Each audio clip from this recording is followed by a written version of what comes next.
Então, eu tava tomando banho, né? E naquilo que ele sempre pede pra gente fazer o autoexame, eu mesmo fiz o autoexame, né? Aí vi que tinha um carocinho. Aí depois eu peguei, como sempre a gente pergunta pra alguém, isso é normal. Falei, então tá, deixei pra lá. Aí um dia eu levantei de manhã e falei, não, sabe uma coisa, eu vou ao médico. E fui. Aí quando eu cheguei lá, fiz um teste, estava grávida. Aí esse carocinho não ficou tão importante. Aí fiz exame, aí fui levando, a gravidez, né, foi passando. Aí quando ele nasceu, com 15 dias que ele tinha nascido, o médico pediu uma punção. Aí eu fiz. Mas aquilo lá pra mim não ia ser nada, pra mim ia ser normal, né? Porque a gente não espera nada de ruim com a gente, né? Aí eu vi que a coisa era séria. Aí nisso já pediu pra que eu tirasse o nenê do peito, sabe? Além da notícia ruim, ainda tive que tirar ele do peito, que era a coisa mais importante pra mim naquela hora, né? Que era a amamentação. Tive que tirar ele com urgência.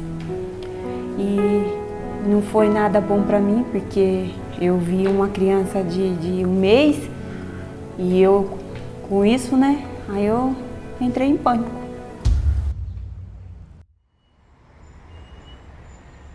Bom, eu como trabalhando na área da saúde, como agente de saúde, então a gente orienta os pacientes, né, a partir dos 40 anos, tá fazendo a mamografia. E eu tinha 39 anos e eu sentia assim, um desconforto na mama, mas não consegui fazer com 39 anos. E quando eu fiz 40 anos, a primeira coisa, quando eu cheguei no posto para trabalhar, eu falei para minha enfermeira, né, que eu queria fazer minha mamografia, que meu presente esse seria meu presente. Aí consegui fazer, fiz e eu fui trabalhar e a enfermeira falou, um dia antes eu tinha faltado, que eu estava com uma gripe muito forte, eu já vinha sentindo assim que eu não estava legal, sempre sentia alguma coisa assim estranha. E ela falou, você vai passar no médico? Eu falei, não, tô bem, já tô tomando um xaropinho e tal. E ela falou, não, você vai passar no médico. Só que ela já sabia, né, que a minha mamografia tinha dado alteração. E eu não sabia, porque eu não tinha pego ainda o exame. E aí ela me chamou na sala e falou que queria falar comigo. Eu fiquei assim, mas o que você quer comigo? Ela falou assim, não, vamos conversar. E aí nisso bateu na porta, era a moça, a Célia, que trabalha no Hospital São Lucas, com um envelope na mão. E eu falei, ué, mas Celinha, o que é esse daí? É meu exame? Ela falou, não, Leni, calma, tá. Aí a enfermeira já pegou, já falou, ó, Leni, deu, provavelmente é câncer, você vai ser encaminhada. Pode limpar o olho, se quiser chegar. Eu esqueci.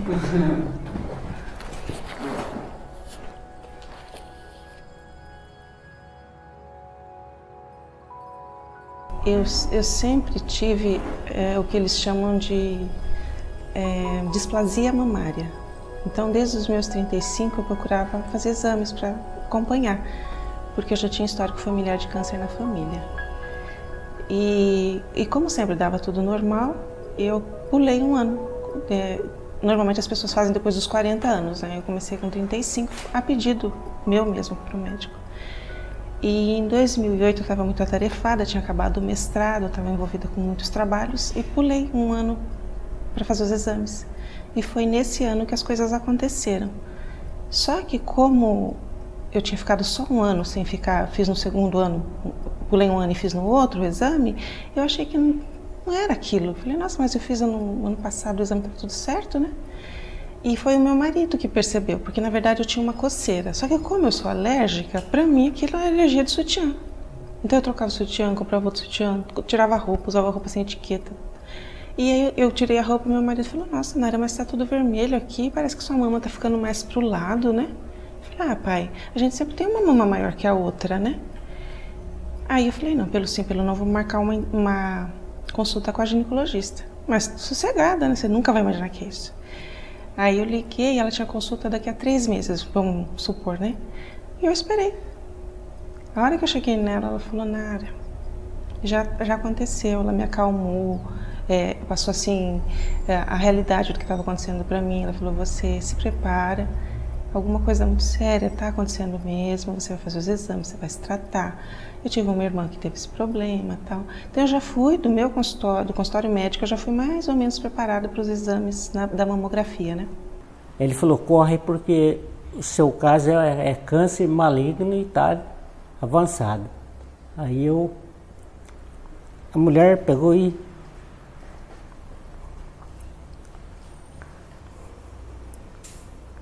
começou a chorar, e eu peguei e falei, não tem o que fazer, agora é lutar. Aí eu peguei aqueles papel, fui para Marília e fiz todos os exames que tinha que fazer. Aí entrei na luta para poder operar, para poder curar. Aí o vento foi difícil. Eu sou, assim, muito curiosa. Quando eu peguei o exame em Marília, eu vim com o exame na mão, assim, e já abri e vi aquele nome estranho, carcinoma papilífero. E eu joguei na internet, fui pesquisar na internet e lá falou que era um câncer, né? Que até então eu não sabia. E aí eu liguei para minha mãe desesperada, liguei para minha irmã e eles me acalmaram. Foi aí que a gente foi, sabe, aos poucos, conhecendo sobre a doença. E a gente foi se acalmando e foi assim.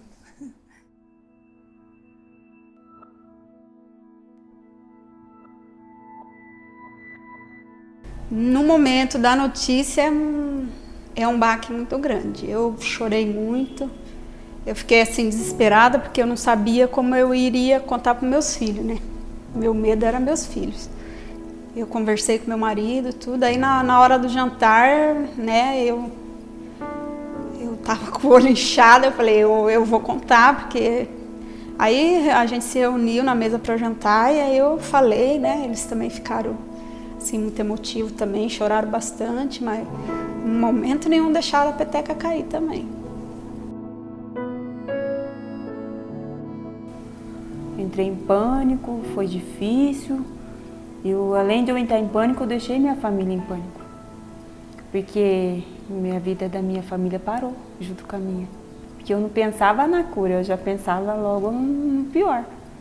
Porque eu via ali uma coisa muito ruim, que os outros falavam, isso daí é ruim demais. Aí pra mim, acabou o meu chão. Aí encontrei a dona Júlia. Aí a dona Júlia, no instantinho, arrumou pra mim em Jaú, fui pra lá. Cheguei lá, os médicos conversaram comigo, falou, não é assim. Não é bem assim do jeito que você está pensando. Tem sim o tratamento, tem a cura, né? E a gente vai fazer tudo o que a gente puder.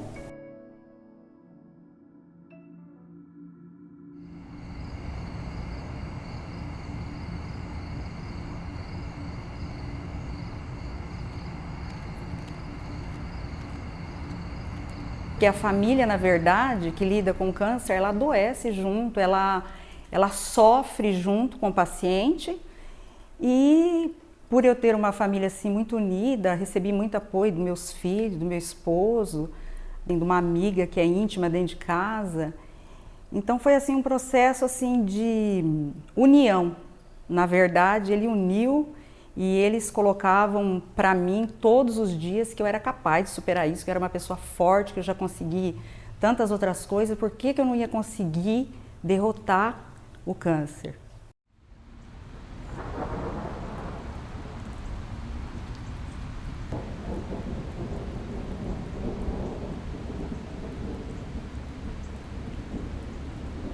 Eu nunca tinha experimentado o que era a depressão. E quando eu recebi o diagnóstico em Marília, eu caí numa depressão profunda. Só que eu fingi que eu não estava deprimida. Só que quando eu passei a observar que eu não queria mais sair na rua, não queria conversar com as pessoas sobre o problema, eu falei, não, alguma coisa está muito errada. Não comia, emagreci 5 quilos em uma semana. E eu procurei a doutora Marina. Eu sentei com ela, tive uma conversa de 2 horas, eu saí outra. Olhando para todo mundo, conversando com todo mundo, entendeu? Encarando a doença com a máxima naturalidade. E uma das frases que mais me marcou quando ela disse, ela falou: Nara, observe os pássaros. Quando eles estão diante de uma tempestade, o que eles fazem? Eles esperam. Então, nesse momento, é o que você precisa fazer. Então, o que ela quis me mostrar? Que eu não sou princesinha, que eu não controlo a vida, não controlo nada no mundo e que eu tenho que me submeter à vontade de Deus acima de tudo. A minha cirurgia foi assim, como que eu falo pra você? Quando eu me olhei, eu não me reconheci. Porque tá certo que hoje a medicina tá bem avançada, né? Que eles, na mesma hora que eu fiz uma cirurgia para retirada, eu fiz uma cirurgia para colocar. Só que aí tiraram das costas, sabe? Passaram para frente, arrumaram. E aquilo lá, uma mulher olhar aquele monte de cicatriz, não é fácil. Eu fui fazer um exame que não tinha nada a ver com o do pulmão. E aí, ao invés de falar sobre o exame que eu fui fazer do braço, veio aquele diagnóstico do pulmão, aquilo me abalou. E ter que fazer a cirurgia, porque a cirurgia judiou muito de mim, eu fiquei muito debilitada. Eu acho que esse período foi o mais difícil. A queda do cabelo, na verdade, você só sabe o que é quando você passa por ela. Até então você vai até o hospital, você vê aquelas pessoas, né, sem cabelo e você acha que você está preparada para aquele momento. Porque durante o tratamento os médicos já vão passando que a queda de cabelo pode acontecer por conta de alguma medicação. Só que como eu fiz a quimioterapia durante 3 anos e o meu cabelo permanecia ali, pouca queda de cabelo, aí teve um momento que durante 2 meses eu fiz uso de uma medicação específica. E aquela medicação é que derrubou o meu cabelo. Então foi um processo muito doloroso, porque na verdade você não está preparada para aquilo. Eu acho que nenhuma mulher está.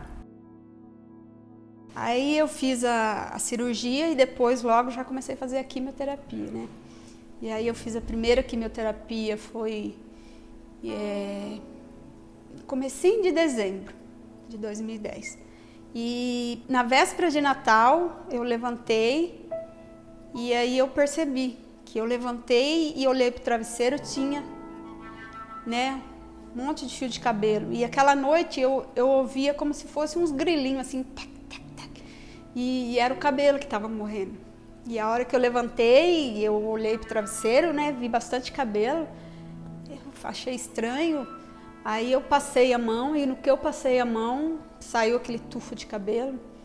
Aí eu fiquei desesperada. E eu liguei pro meu tio, que é barbeiro, eu falei: você vem aqui e raspa minha cabeça, porque eu não vou ter coragem, porque tem gente que arranca mesmo. Falei: não vou ter coragem de arrancar. Aí ele veio, passou a maquininha, né? Aí eu chorei bastante. Chorei muito, porque a hora que eu me olhei no espelho, nossa, eu não me reconheci. Era a véspera de Natal, né? Aí todo mundo: é porque ela não vai vir no dia de Natal. Não, pus um chapéuzinho na cabeça.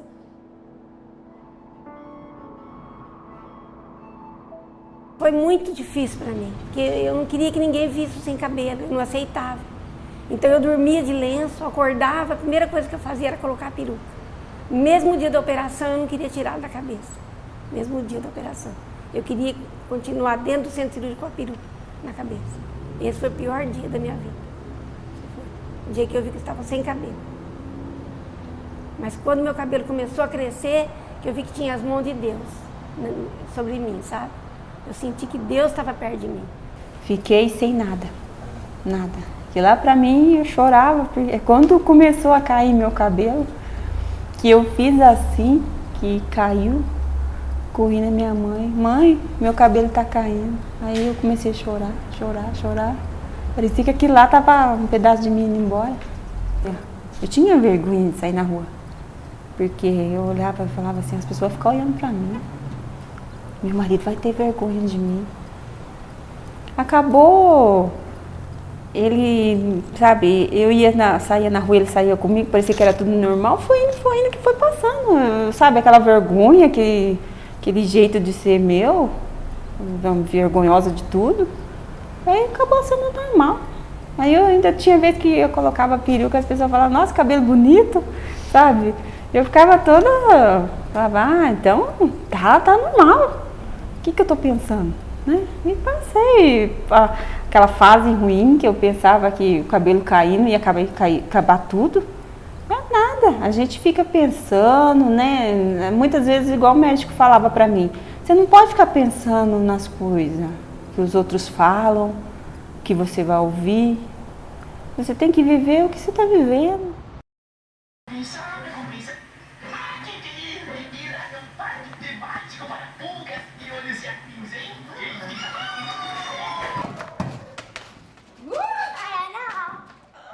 A hora que você recebe a doença, a primeira coisa que eu falei, não, não quero morrer, não quero morrer. Eu fiquei desesperada, né?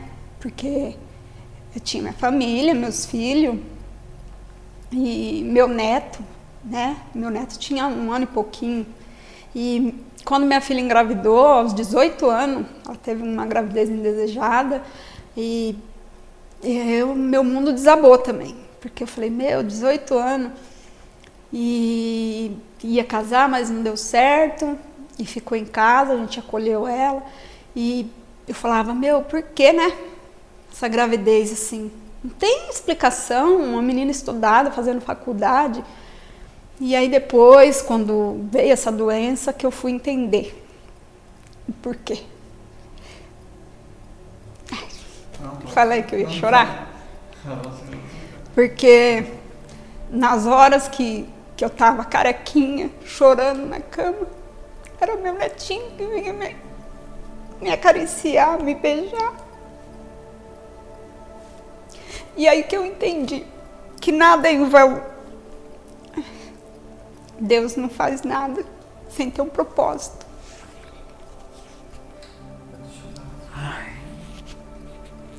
Ai, sem dúvida ela veio de Deus. Não mais de outra forma. Porque por mais que a sua família é importante, os amigos mas só que a força, ela vem de dentro, é interior, então é só Deus que pode dar essa força. Porque você sente, sabe? Você sente algo diferente, você abre os olhos e acredita que vai ser diferente, que você vai conseguir e você consegue. Então eu acredito que essa força interior é somente Deus que consegue te passar. É tudo. O poder da fé é tudo. Então, quando a gente fala que tem fé em Deus, é nessa hora que você vê Deus na sua vida. Então, a gente é Deus na vida da gente. E eu sempre tive fé em Deus, tenho fé em Deus. E no dia que eu fiquei sabendo, foi o dia que foi importante para mim, que é onde que eu vi mais Deus na minha vida. Parece que sentou do lado e tomou conta da situação. E veio levantando e foi me alicerçando, e foi indo e trazendo as pessoas certas no meu caminho, foi fazendo os movimentos e graças a Deus hoje eu estou aqui e dizendo que Deus é bom na nossa vida. É só Ele. Numa doença dessa é só Ele. E o amor das pessoas que ao seu redor está te levantando.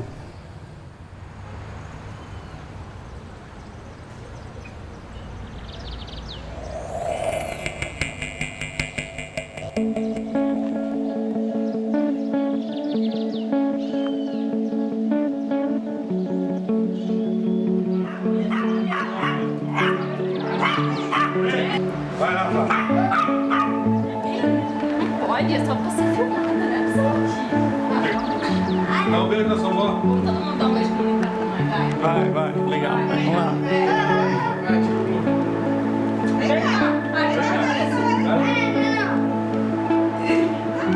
Não, vamos ficar perto do mundo do beijo. Vamos sim. Ai, eu vim falando que eu não ia chorar, mas mais forte que eu. Se errar, para. Então tá bom. Por isso que eu falo pra você que eu tive mudança pra bem, porque eu imaginaria eu cantando. Porque quando eu recebi a notícia, eu chorei. Eu chorei acho que uns 2 dias, assim. Eu lembrava e chorava. Aí meu marido, não, você não tem que chorar. Eu falei, não, eu vou chorar o que eu tiver que chorar. Porque depois, a hora que eu levantar, eu quero ter força para vencer. Né? Porque essa doença, ou você encara ela de frente e vence ela, ou ela te vence. E eu optei por vencer. Mas como que tudo passa, hoje eu me olho, eu não me vejo mais daquele jeito que eu vi, que aquela doença fez comigo. Hoje eu olho pra mim e eu vejo uma pessoa normal.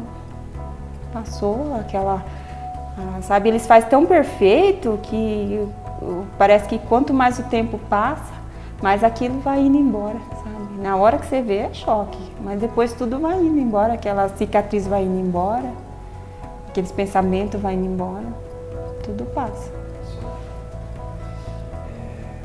A gente se sente muito fragilizado, né? Então, nessa hora, a gente se voltar mesmo para eles, estar juntinho deles e valorizar esses momentos mesmo, sabe? Eu acho que foi muito importante isso. E hoje eu encaro assim, eu não tenho medo. Eu até falo para minha mãe, eu não tenho medo, eu encaro de frente. Eu falo que essa doença, ela não me pega desprevenida, não. Eu encaro mesmo, sabe, que eu sei que Deus está no comando de tudo. Eu acredito que o valor da vida, né? Porque a gente fica preso, eu pelo menos ficava presa assim a detalhes que quando você se encontra numa situação de perigo, você vê que não tem nenhuma importância. Porque quando você se encontra numa cama dependente das pessoas, até para você sentar na cama, você vê que a vida tem coisa assim muito mais importante.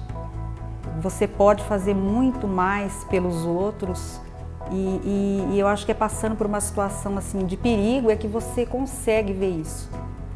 Mas eu acho assim, seria importante que as pessoas não precisassem passar por uma situação dessa para saber que pode mudar, que pode ser melhor, que pode ser um ser humano mais solidário. Comecei a me conhecer melhor, né? Eu comecei a me descobrir, sabe, a ver sentido em tão pequenas coisas que eu nunca dava assim sentido, assim valor, sabe, desde o acordar, desde o, sabe, se olhar no espelho, desde tudo assim, pequenas coisas, porque quando você faz aqui, todos os pelos do seu corpo caem. Então, você dá valor. O cabelo não é só para boniteza, o cabelo é para proteger mesmo, porque o couro da cabeça, ele é muito sensível, qualquer coisinha que relava já doía. A sobrancelha não está aqui só por mera decoração. A sobrancelha está aqui, quando você vai tomar um banho, ia tomar banho, entrava shampoo no olho, porque não tinha cílios, não tinha sobrancelha. Qualquer poeirinha eu começava a espirrar, porque não tinha os pelinhos do nariz. Então, a gente começa a reparar que todo pelo, ele não está aqui em vão, ele tem uma serventia. E coisas que a gente nunca põe reparo, sabe? O dia é sempre aquela correria. E muitas vezes essa doença, ela veio para me modificar. Porque eu era uma pessoa que eu não tinha facilidade de ter amizade. Eu nunca, igual hoje eu venho aqui cantar aqui, né, com você, eu nunca me imaginei vindo cantar. Eu nunca me vi assim, jamais. Eu era uma pessoa que muito fechada. E hoje eu não sou assim. E ela me fez ter mudança para melhor. Foi bem melhor. Não foi para mudar para coisa ruim, não. Ela veio para mim jogar para frente. Porque eu, né, estava muito apagada. Eu vivia apagada. E graças a Deus hoje eu estou bem para frente.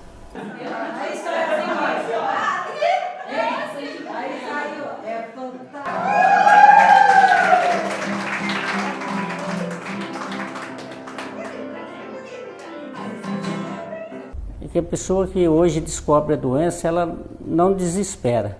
Faz o que tem que ser feito. primeiramente pegar Deus e depois fazer o procedimento que tem que fazer e deixar na mão de Deus, que tudo se resolve. Tudo é difícil, é um vento forte, essa doença é terrível, é um vento forte, mas não é impossível. Com luta, todo mundo vence. E há medicina para isso, muita gente boa, que ajuda. Então, a gente é só ter fé em Deus e lutar. Encarar de frente mesmo. Encarar, se tiver que chorar, chore, chorei muito, chore mesmo. E se apegue às pessoas que estão próximas a você, que são os anjos que Deus manda, né? Que a caminhada não é fácil, mas a vitória vem com Ele, porque nós somos mais que vencedores em Jesus. Ter esperança de viver, que ela não derruba a pessoa. A pessoa que se entrega para ela que vai embora. A pessoa não deve se entregar, a pessoa deve ter fé e esperança. Saber que vai curar, que vai viver. E que toda pessoa que esteja passando por essa doença, não perca a esperança. Se Deus, eu acredito que Deus, Ele escreve uma nova história para a minha vida a cada dia. E Ele pode escrever para a sua também. Acredite. Eu tenho muita alegria de falar que eu venci. E é isso que eu quero levar para toda pessoa que estiver passando por isso, por qualquer problema. Que a fé, que a força, que a garra faz a gente vencer e ser feliz.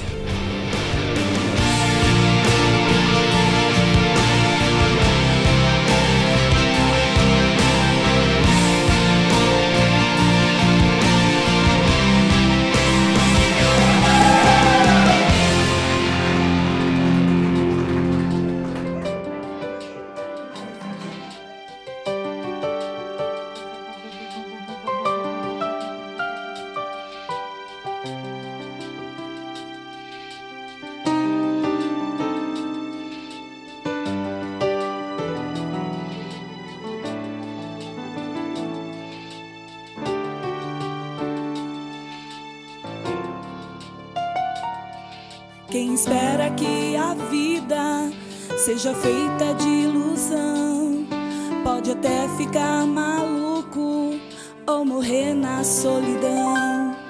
É preciso ter cuidado pra mais tarde não sofrer. É preciso saber viver. Toda pedra do caminho você pode retirar. Numa flor que tem espinhos, você pode se arranhar. Se o bem e o mal existem, você pode escolher. É preciso saber viver.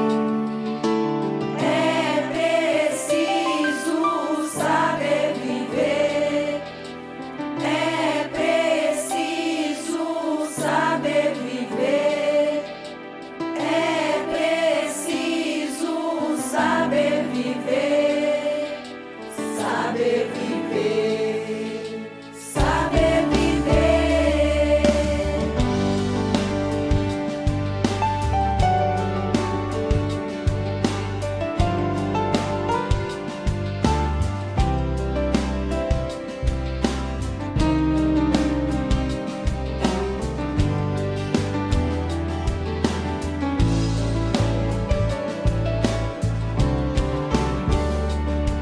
Quem espera que a vida seja feita de ilusão, pode até ficar maluco ou morrer na solidão. É preciso ter cuidado pra mais tarde não sofrer. É preciso saber viver. Toda pedra do caminho você pode retirar. Numa flor que tem espinhos, você pode se arranhar.